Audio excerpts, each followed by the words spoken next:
Assalamualaikum warahmatullahi wabarakatuh. Teman-teman, jumpa lagi di channel YouTube Zulkarnain. Kali ini saya akan bercerita tentang cerita rumah tangga yang sangat menarik sekali untuk kita simak. Let's go. Mas, lebaran nanti bisa pulang kan? Tanya wanita itu di telepon. Seseorang di seberang sana nampak terdiam sejenak. Mungkin sedang berpikir, haruskah lelaki itu butuh berpikir untuk pulang ke kampung halaman bertemu dengan istri dan anak-anaknya? Mas belum tahu lebaran tahun ini bisa pulang atau tidak, Dek. Nanti Mas kabari lagi ya. Tapi anak-anak sudah nanyain terus, Mas. Mereka sudah rindu sama kamu, protes sang istri. Ya deh, nanti Mas usahakan pulang.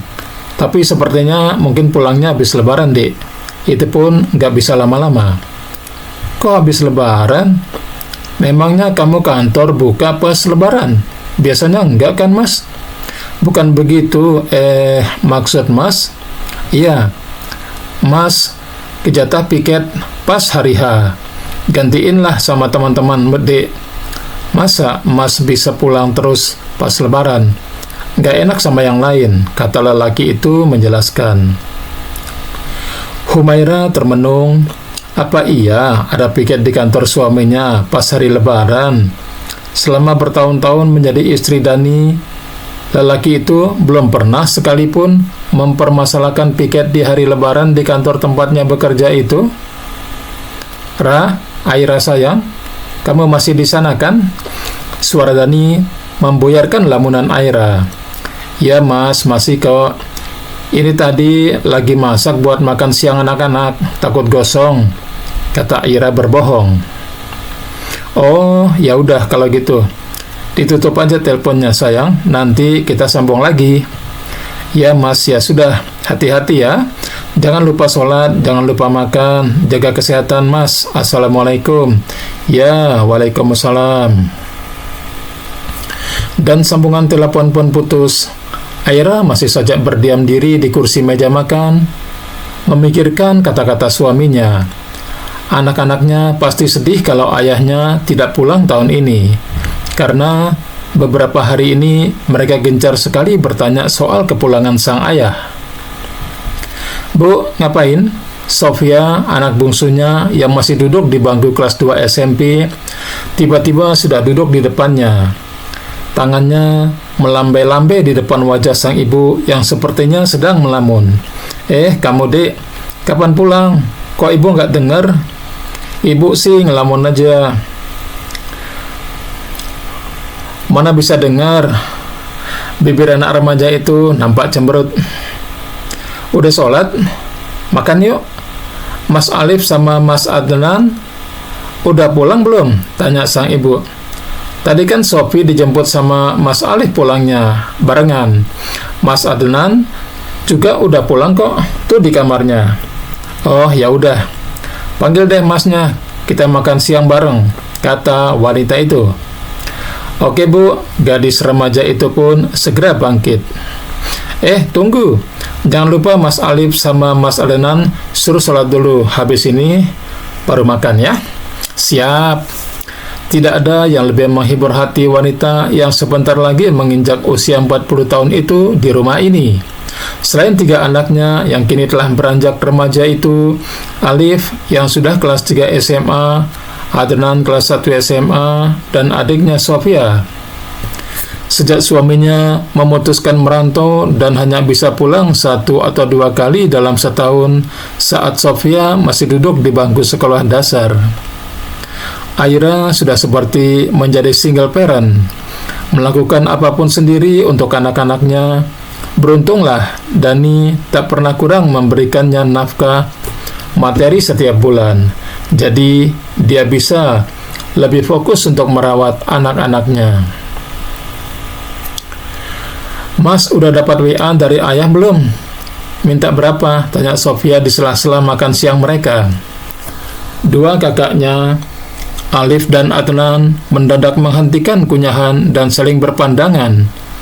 lalu nampak mengisyaratkan untuk diam pada adik perempuan mereka. Sofia yang dipelototi oleh dua kakaknya langsung diam, menunduk, membuat sang ibu yang memperhatikan tingkah laku mereka sedari tadi pun menjadi bertanya-tanya. "Kalian lagi ngomongin apa sih, Dek?" "Mas, ayah WA apaan?" tanya Aira penasaran. "Enggak kok, Bu," sahut Alif. "Enggak, Bu, enggak," timpal Adnan. Aira memandangi dua anak lelakinya bergantian. "Kenapa pada bohong sih? Masa ibu nggak boleh tahu ada apa?" ucapnya sambil tersenyum. Tapi tetap tak ada yang bicara. Bahkan sekarang ketiga anaknya itu malah nampak menunduk semuanya. "Ada apa sih ini? Coba cerita. Ibu mau dengar deh," kata Aira sambil bersikap sangat tenang, meskipun hatinya mulai penuh kecurigaan. "Mas Alif, Mas Adnan, Adik, nggak ada yang mau bicara nih." Sekali lagi Aira menegaskan pada ketiga anaknya, meminta jawaban. Ini Bu, ayah bilang Lebaran ini kan nggak bisa pulang. Sebagai gantinya, kita boleh minta uang berapa aja sama ayah. Kalau Sofia minta 3 juta buat beli HP baru. Si bungsu Sofia yang berinisiatif memberi penjelasan lebih dulu. Sementara dua kakaknya masih nampak menunduk. 3 juta dan ayah setuju? Aira mengerutkan dahinya. "Iya Bu, setuju." "Ayah malah senang," kata anak gadis itu. "Mas Alif?" Aira beralih pada anak sulungnya. 5 juta Bu buat beli laptop. Soalnya laptopnya gantian sama Adnan terus, nggak enak. Dan ayah mau ngasih kamu 5 jutanya.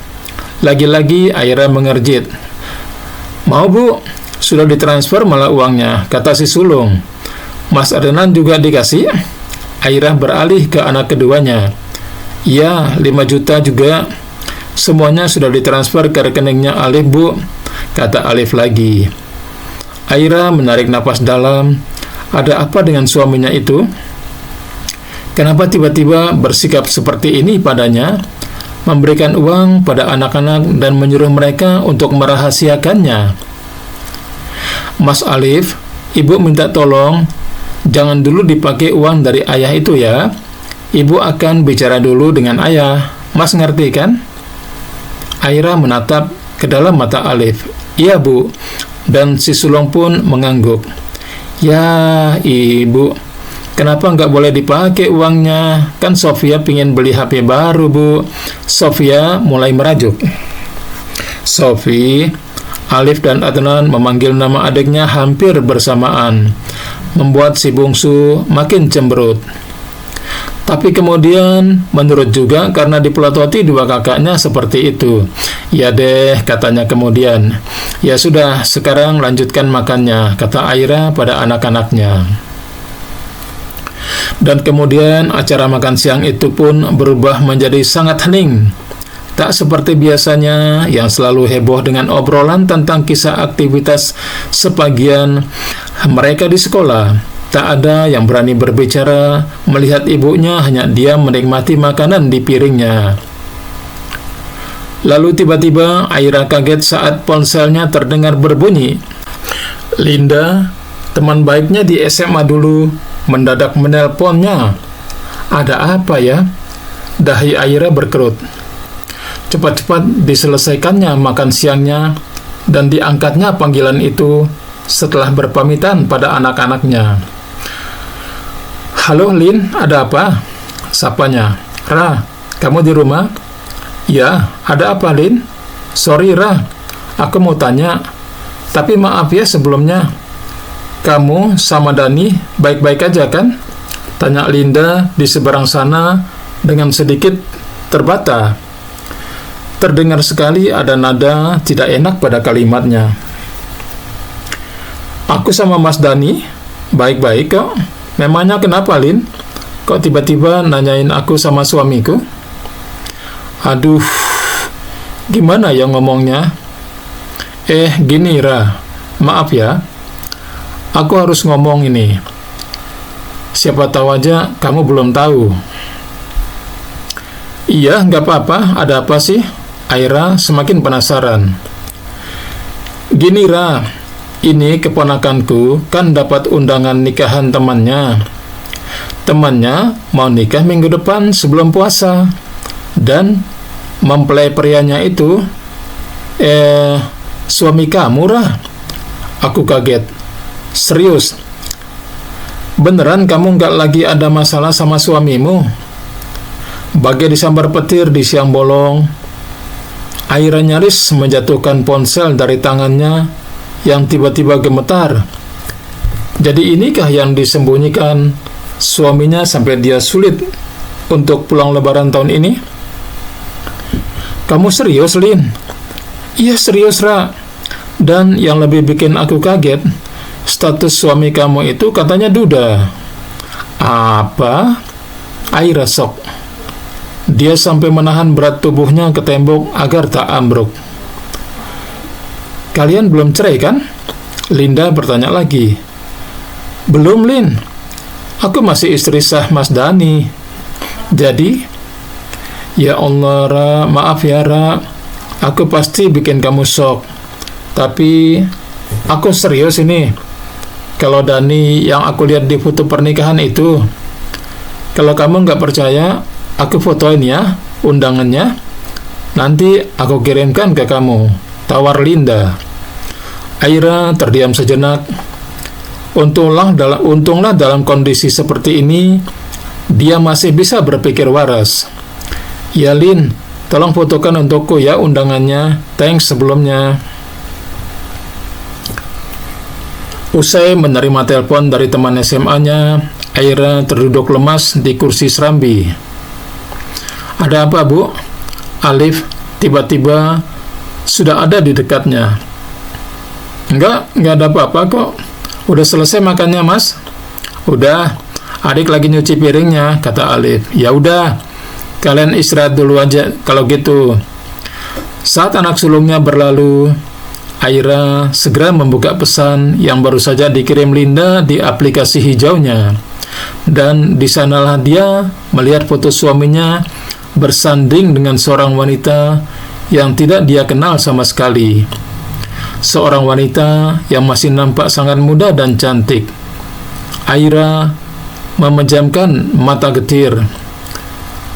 Beberapa detik kemudian, dia telah mengamati setiap tulisan yang ada pada undangan itu.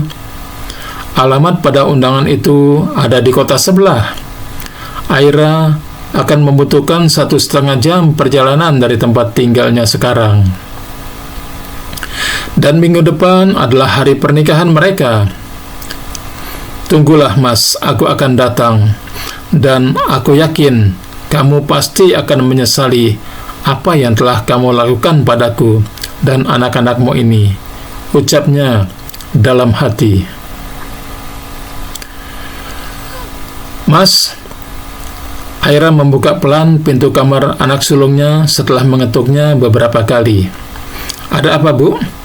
Alif berjalan menghampiri pintu, melihat ibunya menyembulkan kepala dari baliknya. Sudah mau tidur? Ibu mau bicara. Belum ngantuk kok. Bicara apa, Bu?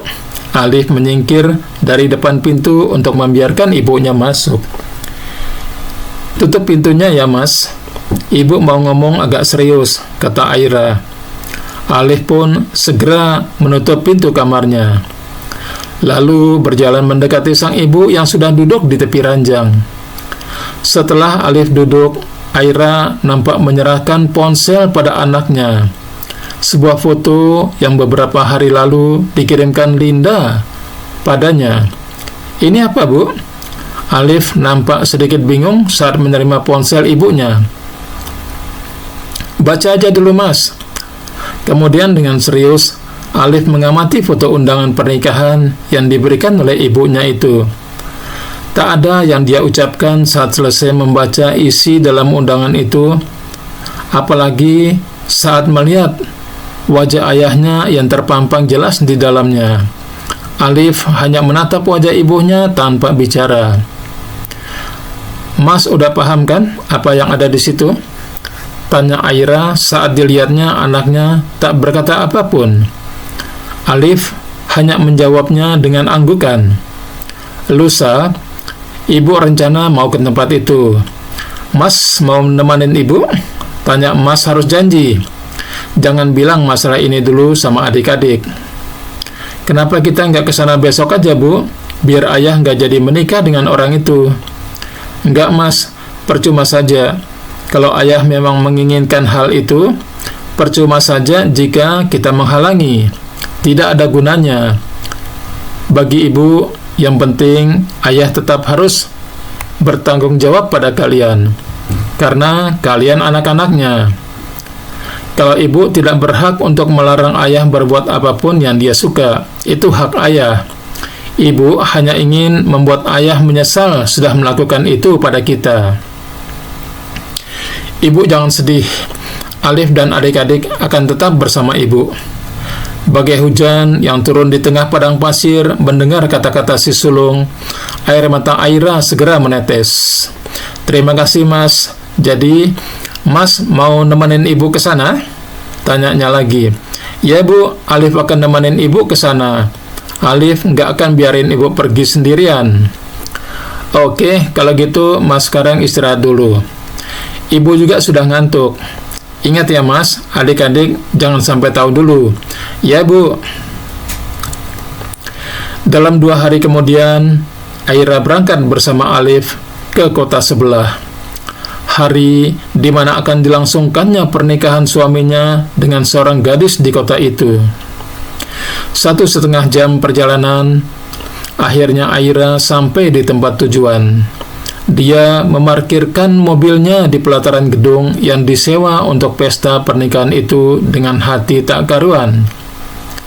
Dia tahu akan sesakit apa nantinya melihat lelaki yang telah puluhan tahun menjadi suaminya itu bersanding di pelaminan bersama wanita lain. Namun, dia berusaha menyembunyikan perasaan gundahnya itu pada putra sulungnya. Dari luar, pesta itu memang tampak megah. Seperti kata Linda, gadis yang dinikahi suaminya itu memang masih muda. Dia baru beberapa tahun lulus kuliah, sepantaran dengan keponakan Linda. Dan gadis itu merantau di kota yang sama dengan suami Aira. Entah bagaimana cara mereka akhirnya saling mengenal.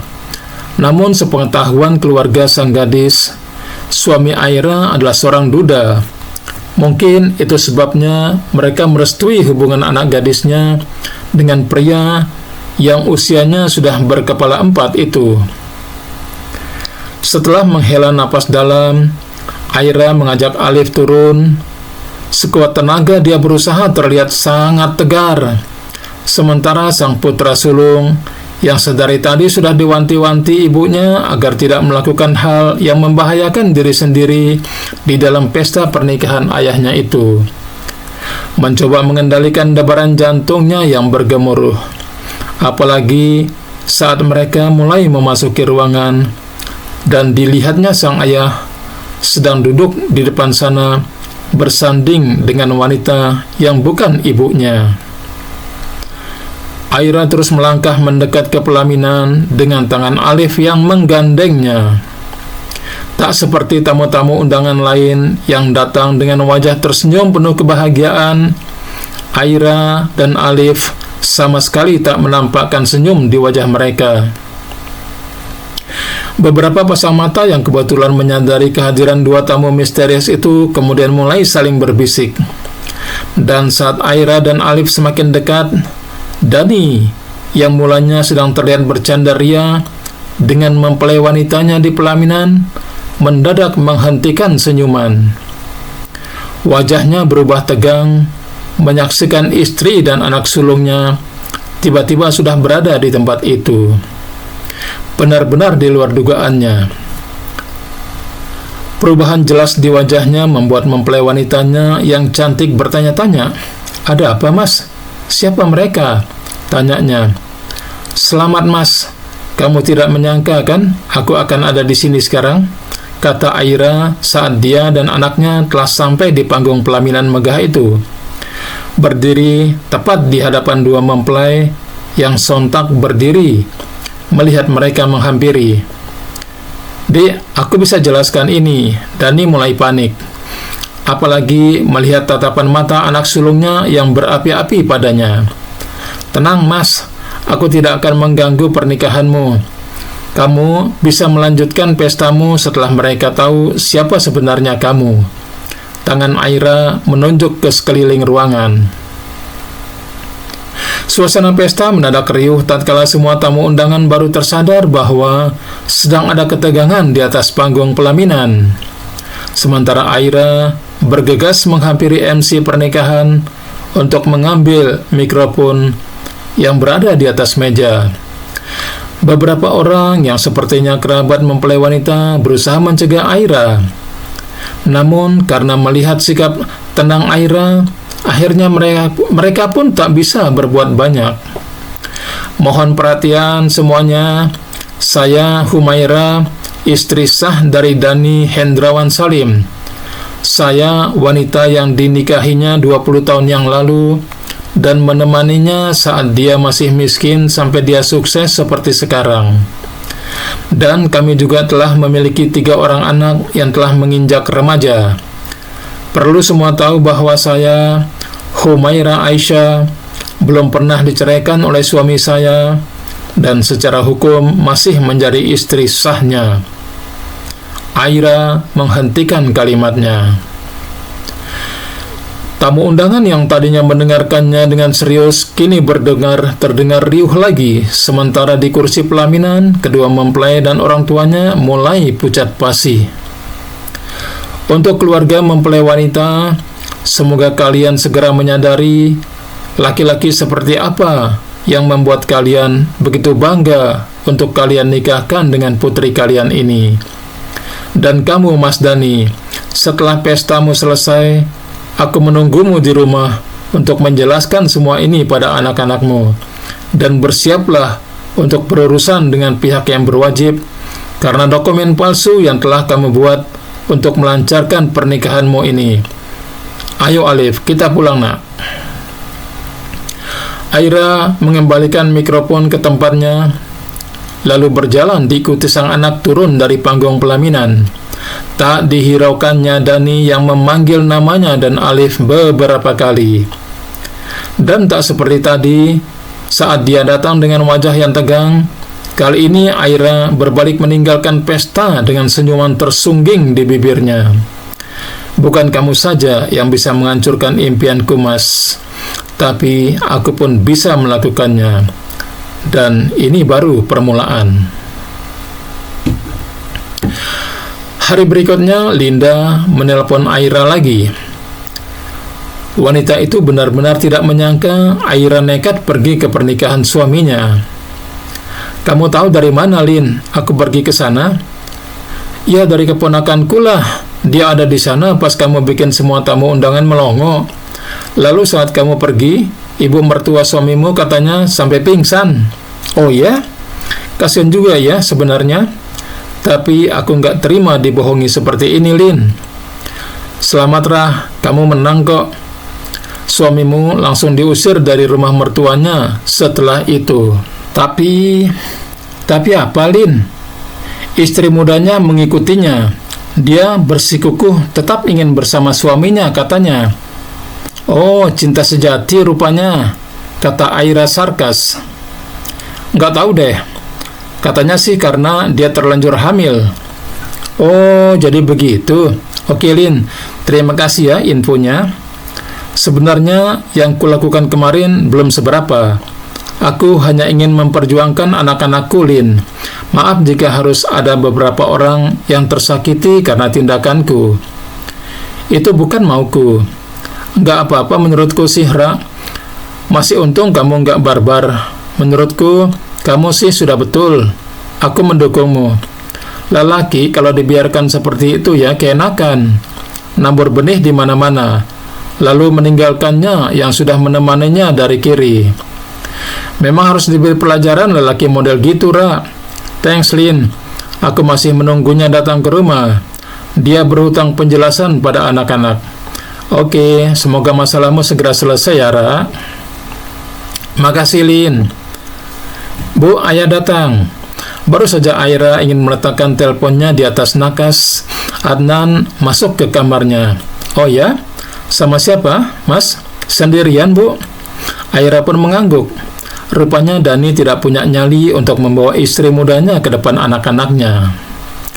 "Mas Alif sama adik di mana?" tanya Aira pada anak keduanya itu. "Ada di kamar, Bu. Tolong panggilin ya, Mas." Usai mengangguk, Adnan pun bergegas menuruti perintah ibunya. Sementara Aira keluar dari kamar untuk menemui suaminya. "Dek," sapa Dani saat Aira muncul di ruang tamu. Wajah lelaki itu nampak koyu dan tak bersemangat.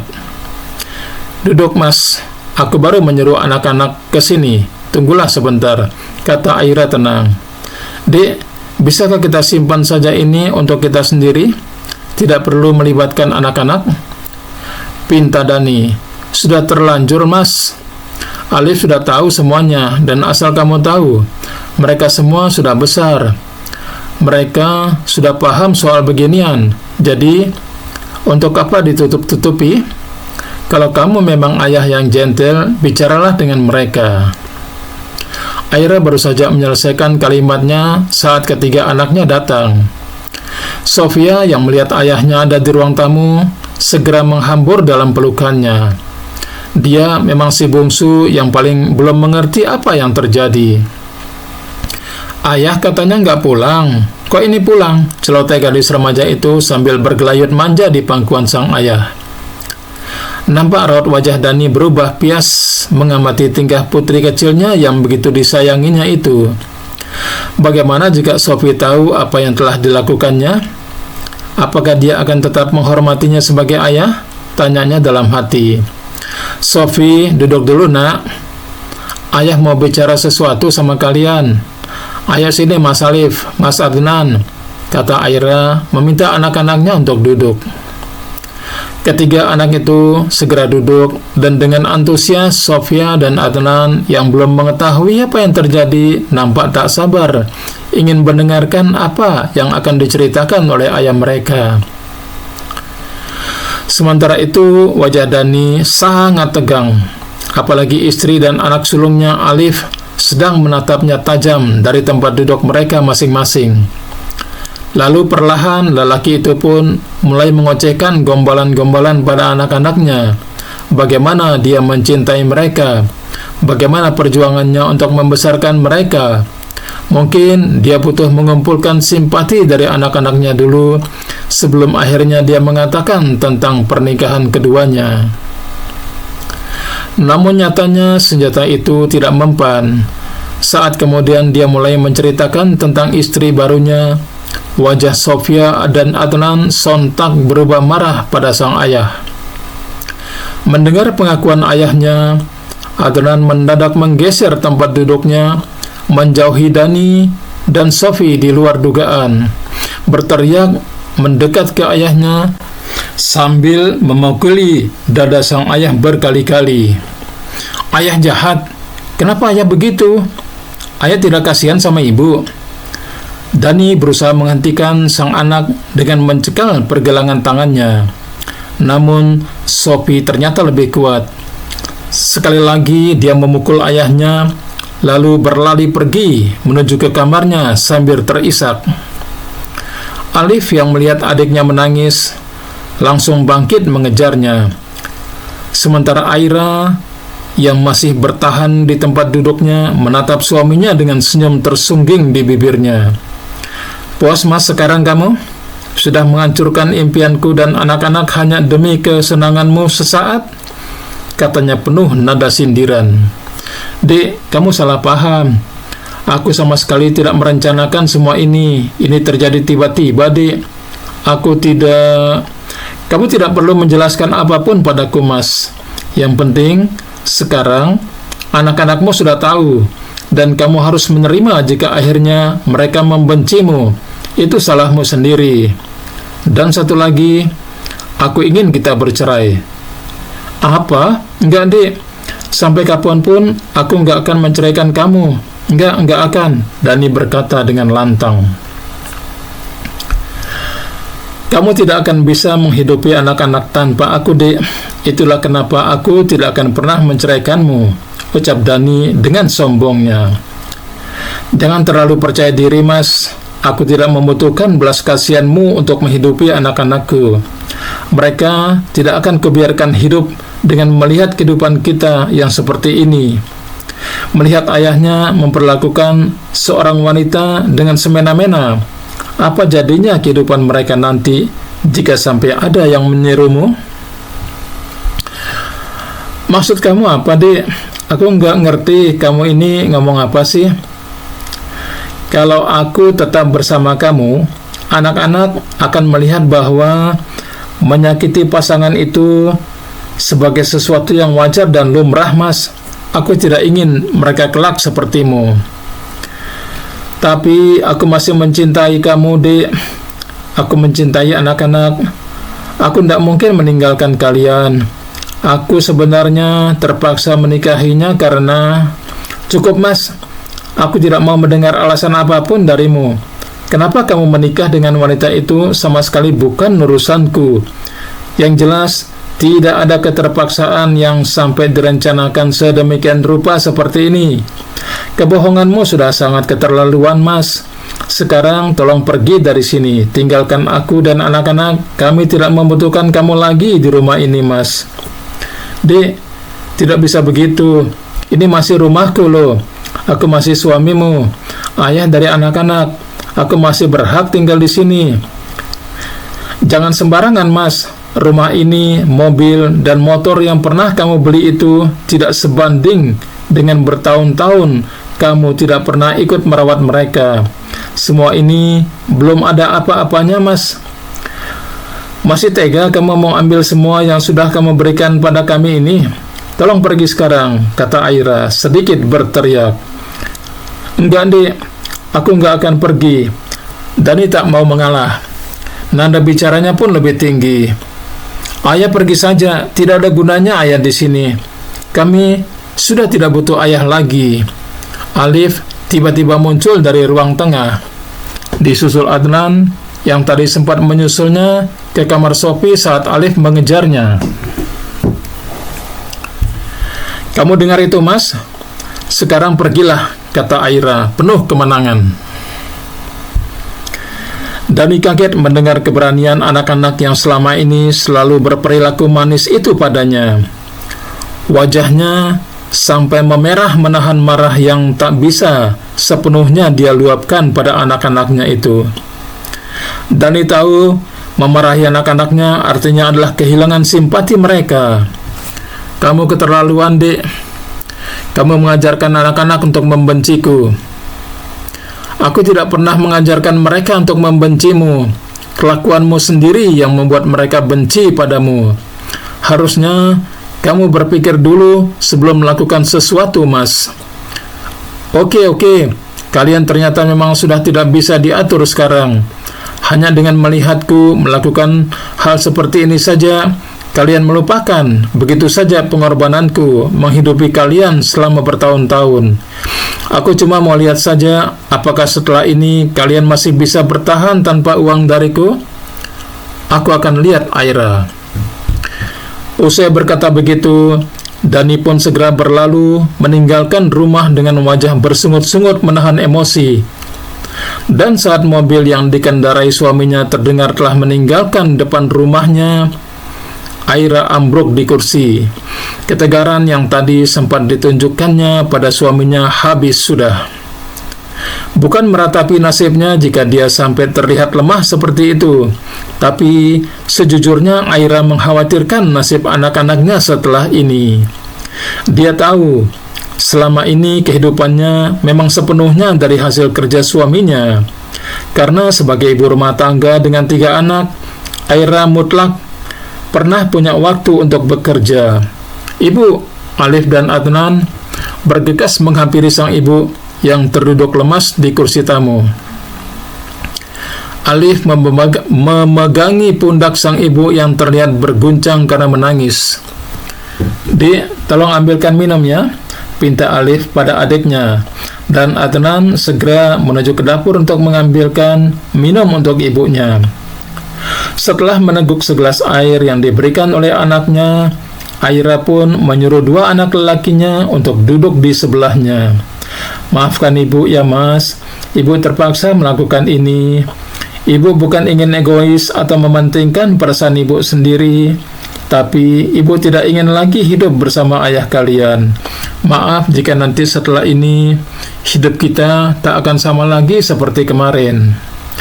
Suara Aira terbata. Dua bulir bening segera meluncur dari dua sudut matanya.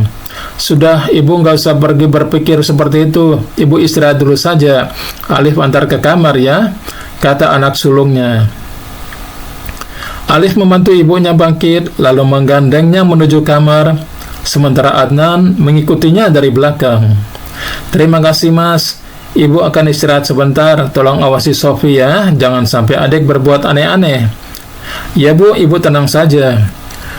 Sepeninggalan anak-anaknya, matanya pun tak bisa terpejam. Aira memandang langit-langit kamarnya sambil terus berpikir, setelah ini suaminya pasti tidak akan lagi memberikannya nafkah seperti biasa. Dia harus mulai bangkit sekarang. Seharusnya memang sejak dulu Aira berpikir untuk mencari penghasilan sendiri. Namun, apakah dia tahu takdir apa yang akan terjadi di masa depannya? Seandainya dia tahu Dani akan berbuat setega ini padanya, pastilah dia akan sudah mempersiapkan jauh hari sebelumnya untuk bisa mandiri. Namun, bukankah saat menikah dulu, mereka sudah berjanji untuk saling mengasihi sampai mati dan tidak saling menyakiti? Lalu, jika kenyataannya seperti ini, siapa yang patut disalahkan? Berpikir, dan berpikir, Aira sekarang harus memikirkan apa yang akan dilakukannya untuk membuatnya bisa bertahan hidup bersama anak-anaknya. Dia tidak akan membiarkan suaminya melihatnya lemah, hingga lelaki itu akan kembali bisa menginjak-injak harga diri Aira lagi. "Mas, ibu mau minta izin menjual motornya satu boleh?" tanya Aira saat mereka selesai makan malam itu. "Buat apa bu?" tanya Alif. "Ibu butuh modal untuk membuka usaha. Ibu akan berjualan makanan, mas, biar kita bisa bertahan hidup. Karena ayah kan sudah tidak akan mengurusi kita lagi. Gimana, boleh?" Alif tercenung mendengar kata-kata ibunya. Dia mengerti sekarang kenapa ibunya meminta maaf semalam. Mungkin dia pun harus bersiap untuk tak lagi bergantung pada ayahnya. "Kalau motornya dijual satu, Adnan gimana sekolahnya, Bu?" Berbeda dengan sang kakak, Adnan terlihat protes. Sementara Adnan berboncengan dulu sama Mas Alif. "Nanti Sofi biar ibu yang terjemput pakai mobil." "Tapi kan jadwal kami kadang berbeda pulangnya, Bu," kata Adnan.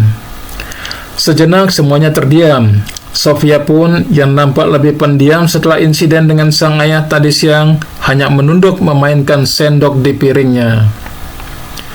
"Ya sudah kalau gitu, ibu jual perhiasan simpanan ibu saja," Aira mendesah pelan. Sebenarnya sangat sayang, beberapa perhiasan yang diberikan oleh mendiang ibunya harus dia relakan untuk membuka usaha. Namun, Aira tidak ingin anak-anaknya merasa tidak nyaman karena merasa harus berkorban. "Nggak usah bu, biar motor Alif saja yang dijual. Alif bisa pulang naik angkot, nanti berangkatnya aja nebeng ibu sambil ngantar Sofi." "Tapi mas, kamu kan butuh cepat kemana-mana. Sudah mau ujian kan?" tanya Aira meyakinkan. "Nggak apa-apa bu, santai aja." "Benar mas, nggak apa-apa." "Benar bu, jual aja motor Alif. Ibu mau bikin makanan apa sih? Gimana kalau sambil dijual online saja?" "Dijual online mas? Tapi caranya gimana? Kan ibu nggak tahu." "Tenang, nanti Alif ajarkan caranya sama ibu. Teman Alif banyak kok yang pada jualan online. Nanti deh Alif tanyakan pada mereka. Nanti Alif bantuin juga memasarkannya. Adik-adik juga pasti mau bantuin kok, ya kan?" tanya Alif, beralih menatap kedua adiknya bergantian.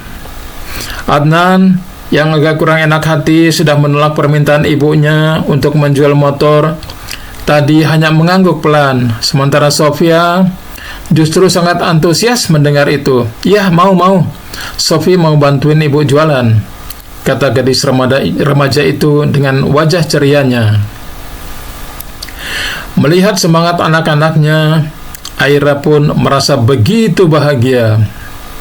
Seandainya saja tidak ada mereka, entah apa yang akan terjadi padanya saat ini.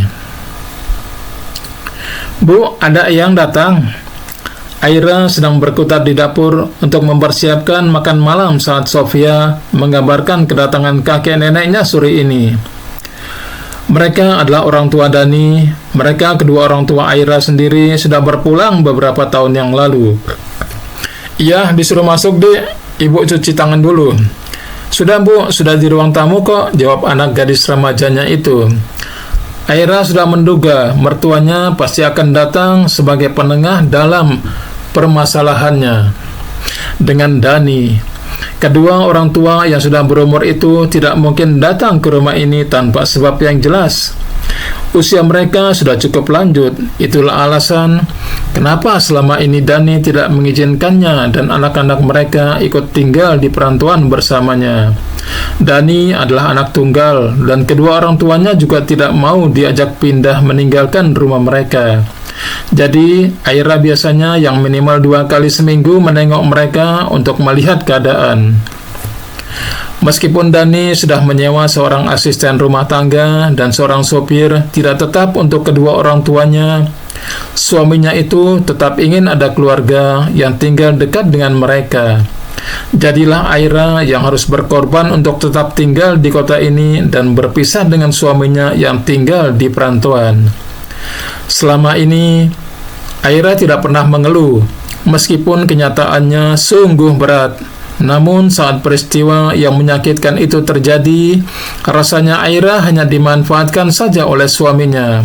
Bagaimana tidak, merawat 3 bocah sendirian selama bertahun-tahun bukan perkara mudah. Ditambah lagi, dia harus selalu siap ketika terjadi apa-apa dengan mertuanya. Bukan ingin perhitungan, tapi seolah pengorbanan yang dia lakukan selama ini sia-sia saja ketika melihat suaminya justru berkhianat dengan menikahi wanita lain. "Bapak, Ibu," seperti biasa, Aira mencium tangan keduanya yang sudah duduk di ruang tamu dengan takzim. Namun sepertinya Aira melihat ada raut kurang bersahabat di mata kedua mertuanya kali ini.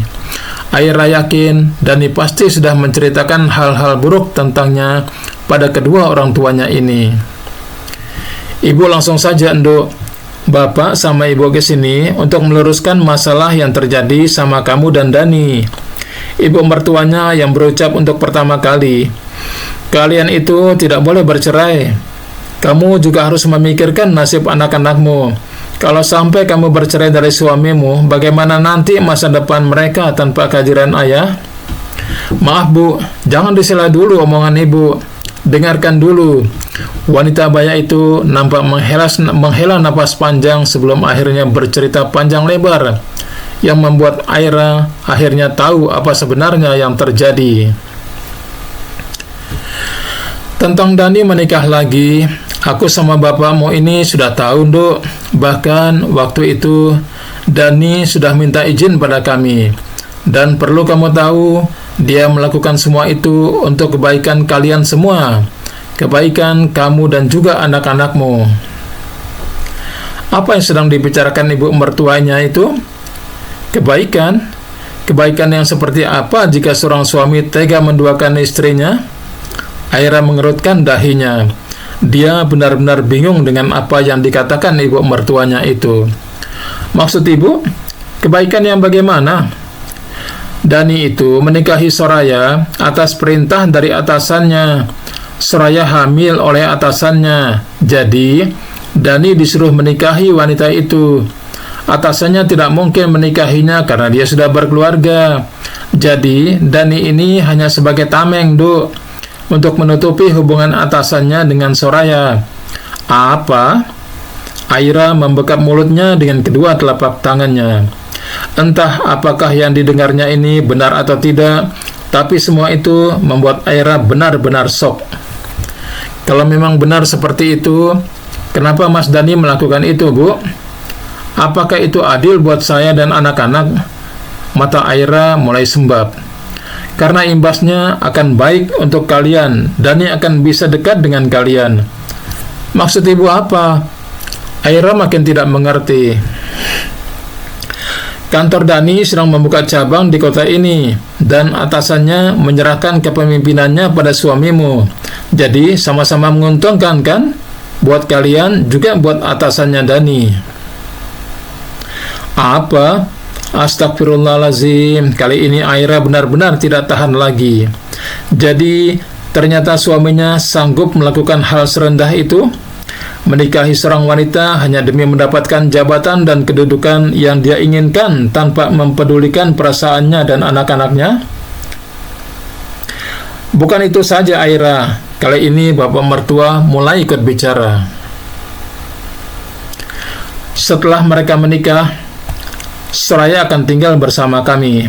Jadi kamu juga tidak akan repot lagi bolak-balik mengurusi kami karena sudah ada Soraya. Bukan karena itu lebih bagus, Nduk? Aira menghela napas berat. Pernikahan suaminya ternyata memang sudah direncanakan sedemikian rupa. Bahkan mertuanya pun sudah sangat tahu segala sesuatunya sedetil itu. Hanya dirinya yang menjadi manusia bodoh sendiri di sini, yang menjadi korban dan bahkan tidak tahu sedikit pun tentang semua ini. Ya Allah, ampuni kesalahan hamba-Mu. Aira terus saja beristighfar. Berlapang dadalah, Nduk. Semua ini pasti akan ada hikmahnya untuk kamu dan anak-anakmu. Lagi pula, jika kamu ridho dengan pernikahan suamimu ini, bukankah pintu surga akan menantimu? Ikhlaslah, ucap bapak mertuanya lagi. Getir, itulah yang Aira rasakan saat ini. Ikhlas. Aira harus mengikhlaskan suaminya berbuat aniaya seperti ini terhadapnya. Bahkan lelaki itu tidak pernah sekalipun meminta izin untuk berpoligami padanya. Lantas bagaimana Aira bisa ikhlas? Dia yang tersakiti dan menjadi korban di sini. Bahkan seandainya Dani meminta izin pun, Aira tidak akan bisa ikhlas. Apalagi ini, dia seperti sedang ditusuk benda tajam berulang kali dari belakang. Tidak, Pak. Aira mohon maaf, tapi Aira tidak bisa menerima semua ini. Apapun alasan Mas Dani melakukan ini, biarpun dia bilang ini demi kebaikan saya dan anak-anak, tetap saya tidak bisa semudah itu memaafkannya dan menerima hal ini. Maafkan saya tidak bisa menjadi menantu yang berbakti.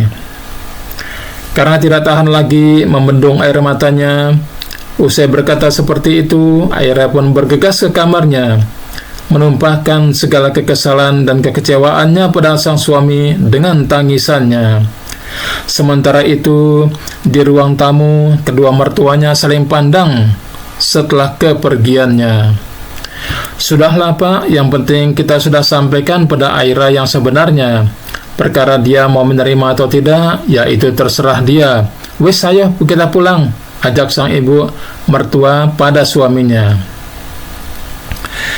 Di teras rumah, ketiga cucunya yang sedang duduk di sana bersama sopir eyangnya segera bangkit melihat kakek neneknya keluar dari rumah.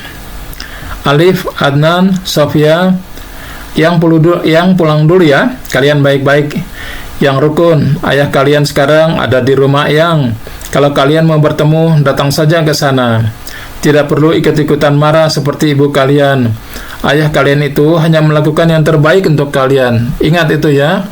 Jelas sang nenek panjang lebar sebelum mengelurkan tangannya untuk dicium ketiga cucunya. Ketiganya hanya mengangguk menanggapi ucapan sang nenek. Tak ada yang bicara. Sementara sang kakek mengusap kepala mereka satu persatu sebelum akhirnya melangkah keluar pagar rumah dan menghilang bersama mobil yang melaju meninggalkan kediaman Aira. Alif yang pertama masuk rumah karena mengkhawatirkan ibunya. Anak sulung Aira itu berdiri di ambang pintu dengan wajah muram melihat ibunya yang terduduk di atas tempat tidur menelungkupkan wajahnya ke lutut. Lalu perlahan ditutupnya kembali kamar sang ibu dan Alif berjalan menghampiri adik-adiknya yang sekarang sudah berada di sofa ruang tengah menyalakan televisi. "Kecilkan suara TV-nya ya, Dek," katanya. "Jangan ada yang masuk ke kamar ibu dulu ya. Biarkan ibu istirahat," lanjutnya, yang lalu ditanggapi anggukan oleh kedua adiknya. Sementara Alif segera berangkat ke dapur, melanjutkan pekerjaan ibunya yang masih belum selesai tadi, menyiapkan makan malam untuk mereka. "Ibu dari mana?" Alif menyambutnya di teras sesaat setelah Aira memarkirkan mobilnya di garasi. Wanita itu turun, menutup pintu mobilnya, lalu berjalan beriringan dengan anak sulungnya ke dalam rumah. "Ibu habis dari toko perhiasan, Mas." Aira mendudukkan tubuh lelahnya di kursi tamu. "Loh, ngapain, Bu?" "Ibu akhirnya jual perhiasan." "Lumayan, Mas, masih bisa laku 20-an juta. Perhiasan peninggalan Eyang." Alif mengikuti ibunya duduk, tahinya berkerut. "Ya, katanya ibu mau jual motornya Alif. Kok malah perhiasannya yang dijual?" Setelah ibu pikir-pikir, mendingan perhiasannya aja yang dijual. Lagian ibu juga nggak terlalu suka pakai perhiasan. Model perhiasan peninggalan Eyang juga sudah kuno. Motor Mas juga lebih berguna dibanding perhiasannya, kan? "Tapi kan ibu sayang banget sama perhiasan itu. Satu-satunya yang mengingatkan ibu sama Eyang." "Nggak apa-apa, Mas. Cuma perhiasan aja kok. Yang penting doa ibu tidak pernah lupa untuk Eyang. Nanti kalau ibu sudah tidak ada, Mas sama adik-adik juga jangan lupa selalu doakan ibu ya." "Oh ya, adik-adik mana, Mas?" "Di kamar, Bu. Pulang sekolah tadi pada ngeluh karena puasa. Ya udah, Alif suruh tidur aja." "Aduh, untung Mas ngingetin. Ibu siapin buka dulu ya sekarang." Aira beranjak bangkit, tiba-tiba dia teringat sesuatu. "Loh, masih jam segini, Bu? Masih lumayan lama bukanya." "Iya, nggak apa-apa. Soalnya bentar lagi ibu mau ke rumah Bu RT. Ibu-ibu arisan pada mau buka bersama katanya. Jadi kita masak-masak dulu." "Oh, ya udah kalau gitu. Yuk Alif bantuin." "Mas nggak istirahat aja? Nggak capek habis pulang sekolah?" "Enggak, Bu. Kalau sambil ngerjain sesuatu, kan malah jadi cepat waktunya. Nggak terasa." "Ya udah, yuk." Tepat pukul 3:30 sore, Aira sudah menuju ke kediaman ketua RT. Aira sedikit terlambat rupanya karena harus menyiapkan buka puasa dulu untuk anak-anaknya tadi. Sudah banyak ibu-ibu yang berkumpul di sana.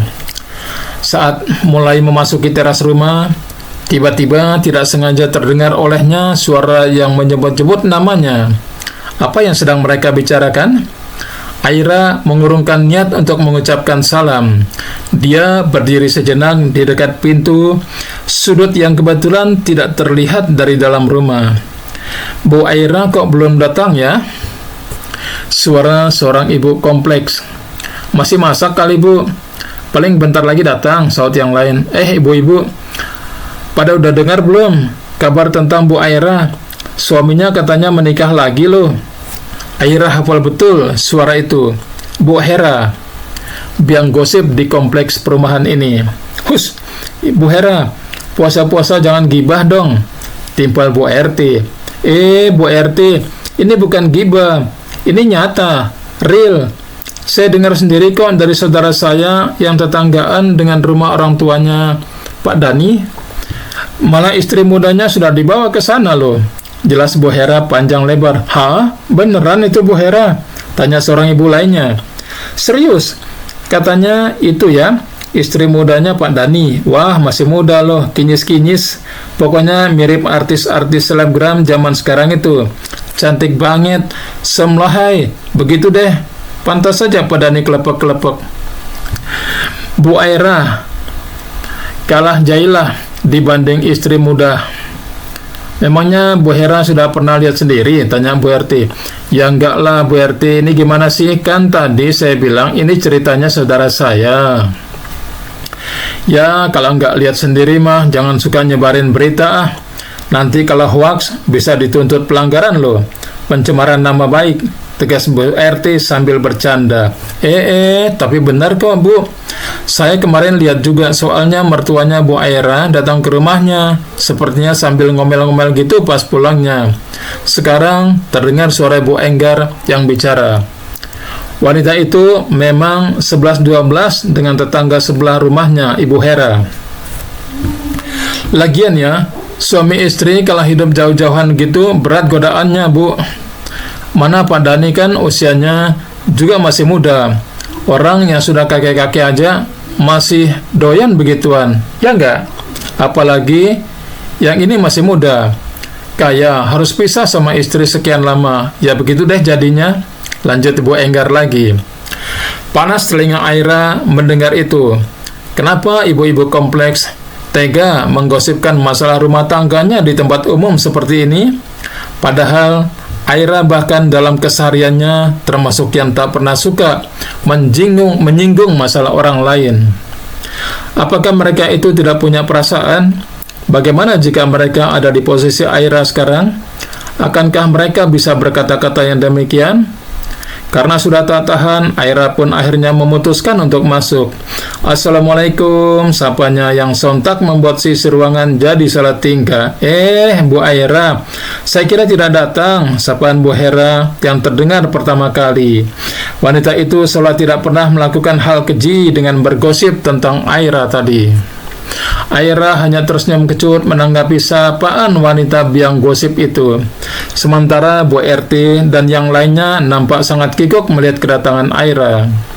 Maaf Bu RT, saya telat. Tadi masak dulu buat buka anak-anak, kata Aira basa-basi. Enggak apa-apa Bu Aira, kita juga enggak terlalu banyak kok kerjaannya. Sebagian snack sudah saya beli. Kalau semua bikin repot jadinya, kata Ibu RT mencairkan suasana. Bu Hera dan Bu Enggar yang dari tadi gencar menggosipkan tentangnya sekarang nampak terdiam dan saling mencuri pandang, membuat Aira sangat jengah. Kenapa jadi diam Bu Hera, Bu Enggar? Apa sudah tidak ada bahan yang dibicarakan lagi tentang saya dan keluarga saya? Sindir Aira sambil tersenyum dipaksa. Suasana sontak berubah hening. Ibu-ibu yang lain nampak hanya menunduk dan fokus dengan pekerjaannya masing-masing. Sementara Bu Hera yang justru malah jadi tersinggung karena merasa disudutkan mulai angkat bicara. Maaf loh Bu Aira, saya ini bukannya menggosip, saya bicara sesuai fakta kok. Kalau tidak ada fakta, saya juga tidak mungkin bicara, ya kan Bu Enggar? Bu Enggar nampak tidak enak hati untuk menanggapi perkataan tetangga sebelah rumahnya itu. Setidaknya ibu bisa menempatkan diri di mana harus bicara. Apapun yang terjadi pada rumah tangga saya, itu urusan saya dan suami. Toh saya juga tidak pernah membicarakan aib Bu Hera dan Bu Enggar di depan umum kan? Halah Bu Aira ini kok kayak yang paling suci aja. Buktinya ngurus suami juga nggak becus loh, sampai nyeleweng gitu. Merasa tersindir, Bu Enggar pun mulai berani bicara. Astagfirullah, Aira ingin marah, tapi karena masih ingat dengan puasanya, akhirnya dia hanya mengelus dada. Maaf ya Bu, saya hidup berpisah dengan suami saya. Berjauhan itu sudah menjadi kesepakatan kami dari awal. Dan perlu diingat, apa yang terjadi pada saya ini, ibu saja nanti terjadi pada ibu-ibu juga. Jadi tolong, berempatilah pada perasaan orang. Alah, yang gak mungkin lah Bu, suami saya tiap hari loh saya kelonin. Saya kekepen di rumah, gak akan kekurangan kasih sayang, ujarnya lagi dengan menjengkelkannya. Sudah, Bu Enggar, lebih baik tidak usah menggosipkan masalah rumah tangga orang lain. Apalagi ini bulan Ramadan. Harusnya kita saling menjaga agar kerukunan tetap terjaga. Dan yang dikatakan Bu Aira itu benar loh. Kita tidak pernah tahu apa yang akan terjadi dengan rumah tangga kita ke depannya. Jadi jangan sombong jika sekarang suami kita sedang baik-baik saja. Roda kehidupan itu berputar, Bu Ibu. Kadang bisa di atas, kadang di bawah. Apa yang menimpa orang lain suatu saat juga bisa menimpa kita. Ceramah Bu RT menengahi.